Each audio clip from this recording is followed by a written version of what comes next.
Assalamualaikum warahmatullahi wabarakatuh. Waalaikumsalam warahmatullahi wabarakatuh. Sebelumnya perkenalkan diri dulu Pak. Saya Nur Maulidina Suji, perwakilan dari kelompok kami, kelompok Kemuhammadiyaan. Sebelumnya saya boleh Bapak perkenalan diri dulu. Oh ya. Oke, Assalamualaikum warahmatullahi wabarakatuh. Waalaikumsalam. Hamdan wa syukranillah, salatan wa salam ala Rasulillah. Ya, terima kasih kunjungan anak-anak kami dari BUMSU ya, Fakultas Keguruan dan Ilmu Pendidikan semester 3 ya. 3 Pak. Ya, tentang kemuhammadiyahan. Itu kami berterima kasih terhadap kunjungan anak-anak kami ya. Cabang kami ini namanya adalah Pimpinan Cabang Muhammadiyah Medan Amplas. Mengenai struktur sama seperti yang lain gitu ya. Ada saya sebagai ketua, Asrul Sregar, PDI, kemudian sekretarisnya Pak Zainal Munawar, ya, bendaharanya Bapak Dr. Andus Batara Ginor Lubis, kemudian ada 4 wakil ketua, ada Pak Samsul Anwar Kampai, kemudian ada Bapak Dr. Andus Nobri MM, ya, kemudian ada Pak Mayasir SAG, ya, kemudian ada Bapak Dr. Andus Rizal Sregar, ya, Ishak. Itulah struktur yang ada di Medan Amplas ini. Ya.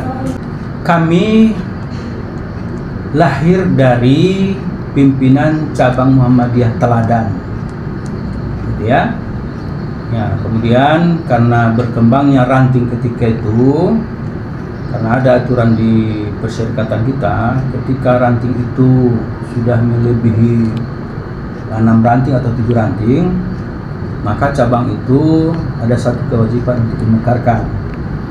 Maka tahun 80-an maka kami dilahirkan oleh cabang Teladan.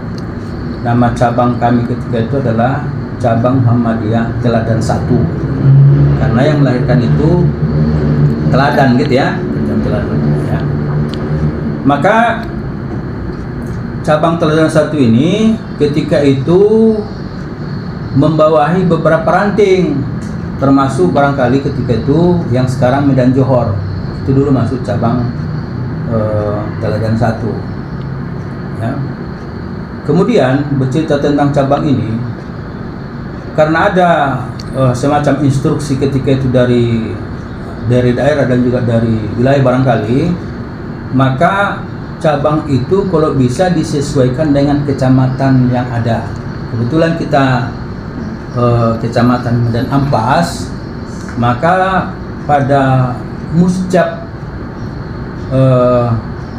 tahun 2015 ya, maka cabang Teladan itu dirubahlah dia menjadi cabang Medan Amplas, gitu ya. Di dalam musyawarah itu biasa seperti pimpinan yang lain juga, cabang lain, bahwa pimpinan cabang itu kan minimal 7 orang gitu ya. Karena keterbatasan SDM kita memadakan pimpinan cabang itu sebanyak 7 orang. Kebetulan saya diamanahkan sebagai ketua. Pimpinan cabang Muhammadiyah Medan Amplas itu mempunyai 4 ranting gitu ya. Ranting pertama adalah ranting Melati, itulah yang tadi yang Anda ambil gambarnya ya, yang di samping Dispemda tingkat 1 Sumatera Utara. Cabang ranting ini adalah merupakan termasuk ranting tertua nomor 2 di cabang 16 ini, begitu ya. Kemudian ranting yang kedua itu adalah ranting Harjosari 2. Ranting Harjosari 2 ini karena terletak di Harjosari 2, maka kita namai dia ranting Harjosari 2 ya. Tapi kalau dalam sejarah, Harjosari ini yang paling tua. Nah gitu ya, rantingnya ya. Ya, ranting Muhammadiyah Melati ada masjidnya, kemudian ranting Muhammadiyah Hatusari juga sama masjidnya. Kemudian yang ketiga, ranting Muhammadiyah Ar-Ridho. Ar-Ridho itu berada di Jalan Bajak Ampat ya. Nah, lalu kemudian yang keempat itu adalah ranting Muhammadiyah Timbang Deli. Awalnya dia ranting Muhammadiyah Simpang Amplas, tetapi karena cabang sudah berubah menjadi cabang Medan Amplas, maka disesuaikan dengan kelurahan Timbang Deli. Maka yang 4 cabang inilah yang berada di kawasan cabang Medan Amplas. Kemudian tentang amal usaha yang ada di cabang Medan Amplas ini, seperti yang kalian lihat tadi gitu ya.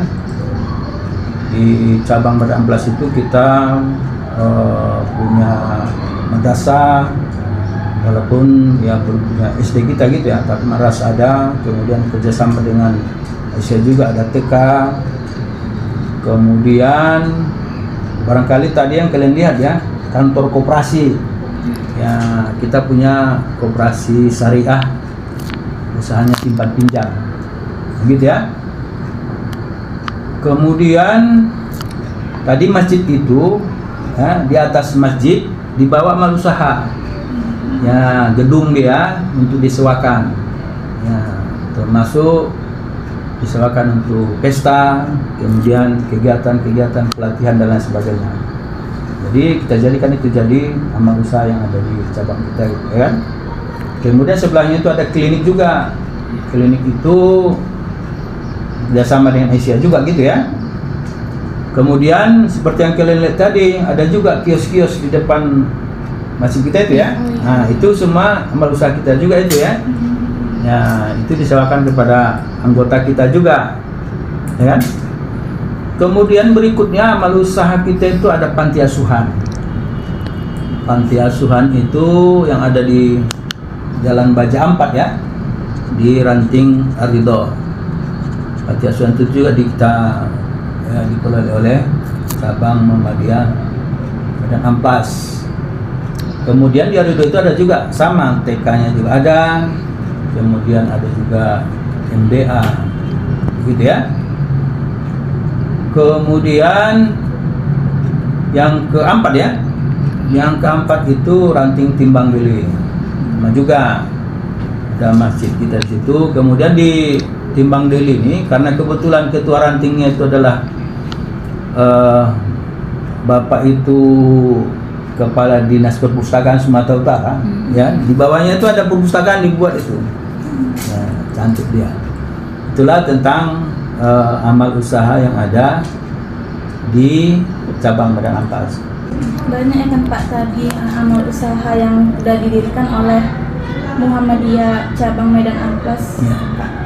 Kemudian apa gitu Pak yang menjadi alasan didirikannya amal usaha tersebut, dan apa yang menjadi tujuan juga didirikannya amal usaha itu? Ya, yang pertama memang tuntutan dari organisasi, mana setiap PCM itu diwajibkan ada amal usaha.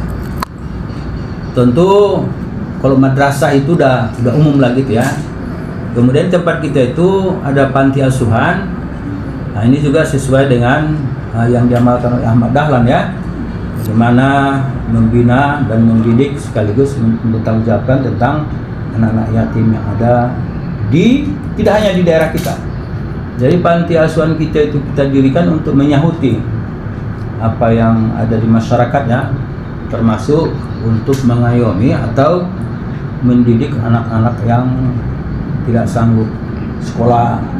Maka di situ tidak hanya anak yatim gitu ya, tetapi juga orang tak mampu. Adanya orang tuanya, tetapi tidak sanggup dia untuk sekolahkannya, maka kita sekolahkan itu sampai dengan dari SD sampai dengan SMA atau Aliyah. Nah, di sini di Madrasah Aliyah Muhammadiyah ada anak kita. Kemudian di Sanawiyah Muhammadiyah yang ada Tanjung Rawa, kemudian ada yang SD, kemudian ada di SMP 8 ya, yang di jalan utama. Ya, dan panti asuhan kita ini sudah punya alumni dia. Sekarang ada yang dosen itu kerjanya di Universitas Riau kalau tidak salah. Pertama dulu gitu ya. Ya, maka amal usaha itu tentu untuk menyahuti kebutuhan yang ada di masyarakat itu, khususnya dengan panti asuhan. Kemudian yang bergerak di bidang ekonomi barangkali ya, koperasi tadi. Koperasi itu adalah untuk memberikan kemudahan kepada anggota kita ya, bagaimana untuk membantu modal usaha barangkali kan, atau hal-hal yang lain. Maka produk koperasi itu ada mudharabah, ada murahabah dan lain sebagainya.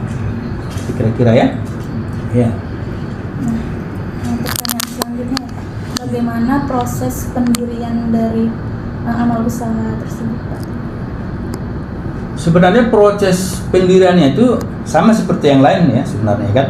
Sama kayak sekarang ini kita ada berencana dalam mustajab yang lalu untuk mendirikan SE. Tentu yang pertama lahannya dulu kita siapkan gitu ya.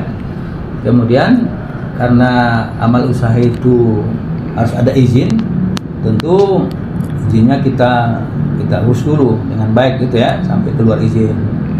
Setelah keluar nanti bolehlah kita memulai amal usaha kita itu. Salah satu contoh misalnya dulu waktu pendirian koperasi ya, saya tidak termasuk di dalam pendirian koperasi, tetapi setelah berdiri dulu, karena memang kita sama-sama di Sabang itu, maka kita banyak juga ikut di dalam hal pengurusan koperasi, pendirian koperasi di cabang dan amplas itu. Gitu kira-kira ya. Program-program apa saja gitu Pak yang saat ini tuh dilakukan oleh pimpinan cabang? Programnya itu tentu kita menjalankan program itu sesuai dari hasil mustab yang sudah ditanbiskan. Walaupun sebenarnya kita akui juga ya bahwa hasil tanbis itu tidak semua program itu bisa kita jalankan. Artinya ada program-program prioritas barangkali yang memang wajib kita jalankan, itu kita jalankan. Salah satu contoh bahwa di cabang Badan Amplas itu ada lahan yang diwakafkan orang seluas 1.278 meter. Jadi periode ini sebenarnya kita mau mewujudkan amal usaha di dalamnya, tetapi mungkin Allah belum izin gitu ya, sehingga awalnya dulu kita mendirikan tahfiz di situ, tahfiz Quran. Sudah ada pemodal, maksudnya sudah ada yang bersedia mendirikan sampai kita terima kunci. Tetapi di dalam perjalanan ya gagal gitu ya. Kemudian dulu di situ mau didirikan dulu Abu Ubaidah, ya kan? Abu Ubaidah yang ada di Dr. Mansur itu ya. Ya orang Arabnya udah ke situ survei, tapi nggak tahu kita penyebabnya. Belakangan kita dengar kata orang Arab ini karena terlalu dekat dengan penduduk, maka nggak jadi juga dibangun. Jadi periode kita ini karena tanah itu dulu banyak orang yang garap gitu ya, takut kita nanti di kemudian hari terjadi sengketa, maka periode ini kita prioritaskan supaya ini kita amankan, kita tembok dia keliling, sehingga orang yang yang menggarap di situ ya kita berikan pemahaman gitu ya bahwa ini tanah Muhammadiyah, tidak boleh lagi ditanami, karena memang nanti kita akan gunakan tanah ini secara perlahan gitu ya. Maka kita tembok, proses sama ditembok dulu. Maka nanti kita berpikiran ke depan, apakah tanah ini kita dirikan awal usaha menggantikan panti yang ada di Baja 4 misalnya kan, karena areanya cukup sempit ya kan. Apakah nanti memang ya kita buat amal usaha yang lain, kira-kira ya. Tentu kita jalankan sesuai dengan yang ditanbiskan oleh cabang, walaupun kita akui juga tidak semua yang ditanbiskan itu bisa kita laksanakan semua gitu ya. Ya. Pertanyaan yang terakhir nih. Iya, iya. Faktor-faktor apa saja Pak yang mendukung dan faktor penghambat dari kegiatan-kegiatan yang sudah dilaksanakan oleh pimpinan cabang? Ya, tentu memang kalau faktor pendukung itu semua warga persyarikatan itu mendukung gitu ya. Ketika kita membutuhkan dana yang cukup besar, kadang-kadang ada kalanya kita buat tabligh akbar atau kita buat pengajian daerah, kita undang ke tempat kita untuk membutuhkan dana yang cukup besar, karena nanti akan dilaksanakan gerakan amal soleh gitu ya. Ya, tentu faktor pendukung itu banyak lah ya. Ya, terutama warga perserikatan. Kemudian ada juga donatur-donatur dari luar ya. Seperti panti asuhan kita itu, donaturnya itu bukan hanya orang perserikatan. Ya, termasuk juga dari masyarakat luas, termasuk juga Cina gitu ya. Ya, Cina. Nah, jadi faktor pendukungnya itu memang cukup banyak juga. Ya.